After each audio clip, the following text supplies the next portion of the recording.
गाजीपुर जनपद से हमारे बीच है, आ जाए।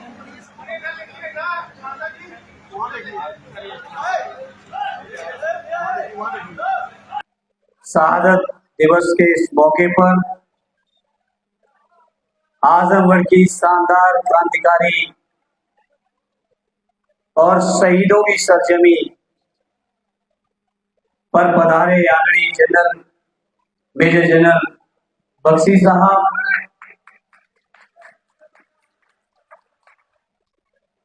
आरडी दीपचंद जी, हमारी पार्टी के सभी सम्मानित नेतागण, विधायकगण, पूरे पूर्वांचल से सभी हमारे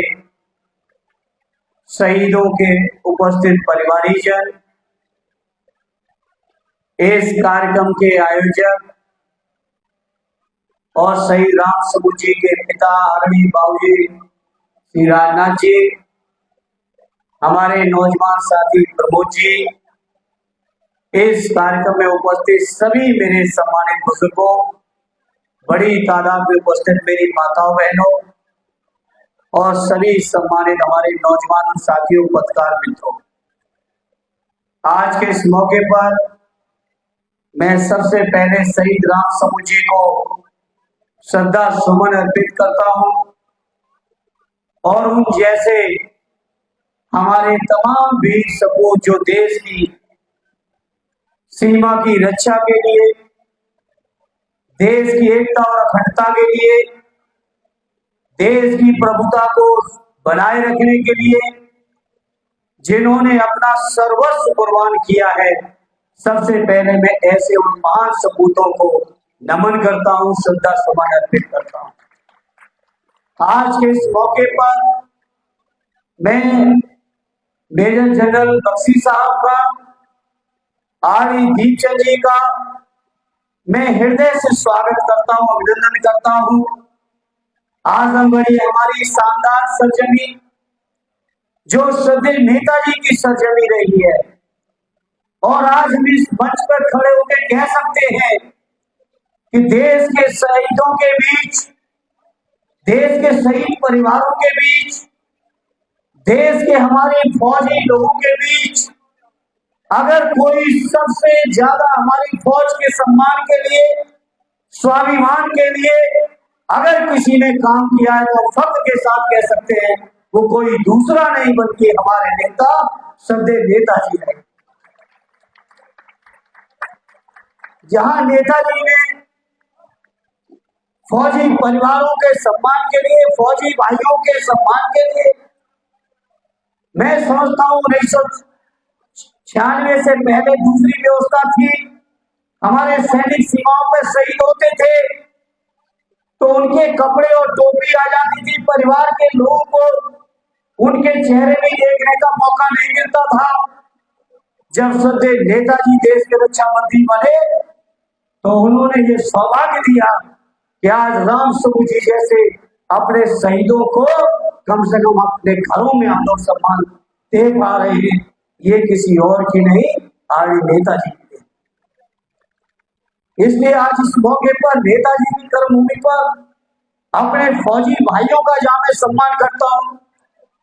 अपने वीर सपूतों को जो शहीद हुए उन शहीदों के परिवारीजनों का मैं सम्मान करता हूं, वहीं मैं इस मौके पर अपने फौजी भाइयों के बीच गवाही,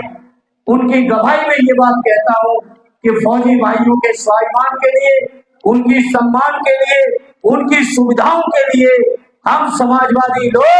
आदरणीय अखिलेश यादव जी के नेतृत्व में लगातार संघर्ष करते रहेंगे। ये मैं सभी फौजी भाइयों आपको विश्वास और भरोसा दिलाता हूं। इसलिए आज मैं इस मौके पर, मेरे पास शब्द नहीं है, आरडी बाबूजी राजनाथ जी के लिए, साथी प्रमोद जी के लिए, जिन्होंने स्वर्गीय राम सबूत जी की शहादत को अमर और अजर बनाने में अपनी ओर से कोई कमी नहीं रखी। मुझे भी कई क्षेत्रों से प्रतिनिधित्व करने का मौका मिला, उत्तर प्रदेश के विभिन्न इलाकों में घूमने का भी सौभाग्य मिला, लेकिन मैंने यहाँ जैसा सही मेला कहीं दूसरी जगह देखने का मुझे मौका नहीं मिला है। उसके लिए मैं बाबूजी का, प्रमोद भाई का, उनके सारे परिवारीजनों का और उनके सारे शुभचिंतकों का मैं धन्यवाद और आभार व्यक्त करता हूँ। और मैं उनको भरोसा विश्वास दिलाता हूँ, क्षेत्र के प्रतिनिधि के तौर पर मुझे कोई भी सौभाग्य मिलेगा ऐसे मेले में सहभागिता के लिए, ऐसे शहीद स्मारकों के विस्तार के लिए अगर मुझे कोई सौभाग्य मिलेगा तो मैं अपने को सौभाग्यशाली महसूस करूंगा। ये मैं इस मौके पर कहना चाहता हूँ। आज मेजर साहब, मेजर जनरल साहब अभी लोकसभा में बजट के समय मुझे बोलने का मौका दिया अखिलेश जी ने। मैंने उस समय भी कहा था कि जहां आदरणीय नेताजी ने हमारे फौजी भाइयों की सुविधाएं बढ़ाने में कोई कमी नहीं की, फौजी भाइयों को सम्मान दिलाने में कोई कमी नहीं की, उनकी शहादत के समय राजकीय सम्मान के साथ उनके घर और परिवार और गांव और इलाके के लोगों के बीच जहां उनको अंतिम उनकी विदाई का जो नेताजी ने कानून बनाया, वही मैंने इस मौके पर बजट के सत्र में एक बात और मांग की है कि आने वाले समय में देश की सरकार कम से कम हमारे वीर शहीदों की जो स्थल है उन शहीद स्थलों को शहीद स्थल के तौर पर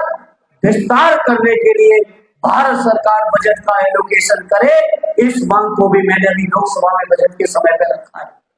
इसलिए मैं उम्मीद करता हूं कि देश की जो सीमाएं, जो सामने समस्याएं हैं, आज मेजर जनरल साहब से मेरी बात हो रही थी। आज जो भारतीय जनता पार्टी की और देश की वर्तमान सरकार ने जो अग्निवीर की योजना लाए हैं, मैं समझता हूं हमारे फौजी भाइयों के स्वाभिमान और सम्मान को कहीं न कहीं गिराने की योजना है। जहां देश के आदरणीय बख्शी साहब कह रहे थे कि जो फौज में एक बार आ गया वो हमेशा हमेशा के लिए फौजी हो गया। इसलिए मैं इस मंच के माध्यम से अपने वीर सपूतों के परिवारों के बीच, शहीदों के परिवारों के बीच देश की सरकार से इस बात की मांग करता हूं, ये अग्निवीर की योजना खत्म करिए और जो पहले भर्ती थी, एक बार फौजी भाई भर्ती होके पूरे जीवन जब उनका निश्चित हो जाते थे, उनके परिवार के लोग निश्चित हो जाते थे। कहीं दुर्भाग्य से अगर कोई शहादत भी होती थी तो उसके परिवार को किसी दूसरे के सामने हाथ फैलाने की जरूरत नहीं पड़ती थी। वही पुरानी व्यवस्था देश की फौजी भाइयों की भर्ती में लागू करें, ये मैं इस मंच से भारत सरकार से मांग करना चाहता हूं। और मैं आप सभी से अपने फौजी परिवारों के बीच ये वादा और भरोसा दिलाता हूं कि जब तक अग्निवीर की योजना को हम लोग खत्म करा के पहले जैसी स्थायी भर्ती योजना को नहीं लागू करा लेंगे, तब तक हम समाजवादी लोग और माननीय अखिलेश यादव जी चुप बैठने वाले नहीं हैं।